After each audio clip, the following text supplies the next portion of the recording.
Art.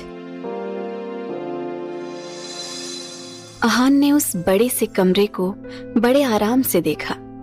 कमरे के फर्श पे नीले रंग का कारपेट बिछा था। हल्के नीले और सफेद रंग के पर्दे पड़े थे। बीच में एक बेड पड़ा था। ड्रेसिंग वार्डरोब, हर चीज मालिक की सादगी का जीता जागता सबूत थी। पूरे कमरे में बहुत खूबसूरत लाइटिंग हुई भी थी। अहान कमरे को देख के उसकी तारीफ किए बिना नहीं रह सका। अहान सोचने लगा, क्या मैं सच में ईशा के साथ गलत तो नहीं कर रहा? उसने ईशा की वार्डरोब खोली तो उसमें सब कपड़े सादे और खूबसूरत थे। ईशा की कोर्स की सब किताबें साइड टेबल पर रखी थीं। अहान का मन कर रहा था वो इस कमरे से जाए ही नहीं। उसको अलग सुकून मिल रहा था इस कमरे में। उसने फोन निकाला और नौकर से पूछा, ईशा कहाँ है? नौकर ने बड़े आराम से जवाब दिया, बड़े मालिक, वो तो तब से फूलों के पास बैठे हैं। उसने खाना खाया? जी मालिक, खा लिया खाना उन्होंने, और मैंने उनको सिरदर्द की दवाई भी दे दी। ओह, तुम ध्यान रखना उसका। ये कह के अहान ने फोन काट दिया। सब अच्छे से देखने के बाद उसकी जुबान से एक आवाज निकली, हैरत है, शैतान के घर फरिश्ता कैसे पैदा हो गया। ये कह के वो कमरे पे आखिरी नजर डाल के निकल गया। जैसे ही वो बाहर आया, दादी चाय पे उसका इंतजार कर रही थी। आओ बेटा, उसने बड़े आराम से कहा। दादी, जब सुनील आए उसको कह देना कि ईशा को रानी का भतीजा लेके गया है और उसके साथ वही सब करेगा जो उसने मेरी बुआ के साथ किया। बता देना उसको, अहान विराज और राधा का बेटा है। अहान गुस्से में लाल चेहरा लिए बोला। दादी ने हैरत से कहा, हमारे गांव के हो, मगर ये रानी कौन है? अपने बेटे से पूछिएगा दादी। रानी की इज्जत से खेल के यहां शहर में बैठा है, उससे पूछिएगा सब। उसको बता देना उसकी बेटी मेरे कब्जे में है। रानी बुआ का बदला अहान ओबरॉय लेगा अब। अहान गुस्से में कह के दादी को हैरत में छोड़ के वहां से निकल गया। फ्लैशबैक। ईशा वैसे की वैसे बैठी थी।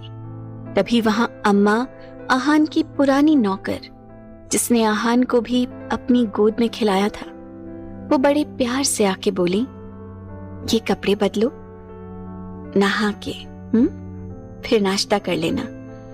उन्होंने ईशा को मैरून रंग की साड़ी दी और उसका चेहरा प्यार से देखने लगी। मैं अहान बाबा की पुरानी नौकर हूं। वो मुझे प्यार से अम्मा कहते हैं। तुम भी यही कहना। उन्होंने मुझे सब बता दिया, लेकिन अब तुम उनकी बीवी हो और तुम्हारा ख्याल रखना हमारी जिम्मेदारी है। तुम अब अहान बाबा की बीवी हो तो तुम हमारी छोटी मालकिन हो। ईशा हाँ में सिर हिलाते बाथरूम में घुस गई और अम्मा किचन की तरफ आ गई। ईशा पे वो साड़ी बहुत खूबसूरत लग रही थी। वो नहा धो के हल्की सी हो गई और अम्मा से सब के बारे में पूछने लगी, खासकर रानी अहान के बारे में। उसे अम्मा से बहुत सी बातें पता चली थी और उसको ये भी पता चला था कि अहान एक अच्छा और हमदर्द इंसान है। वो जो भी कुछ कर रहा था वो सिर्फ और सिर्फ रानी माँ का बदला लेने के लिए कर रहा था। शायद उसकी जगह कोई और होता तो वो भी यही करता। पर अहान इस गुनाह से बच गया था। उसने ईशा से शादी कर ली थी, लेकिन अब पता नहीं उसके दिमाग में क्या चल रहा था। Flashback and. अहान आया और चला भी गया। दादी, वो अब इस घर का दामाद है।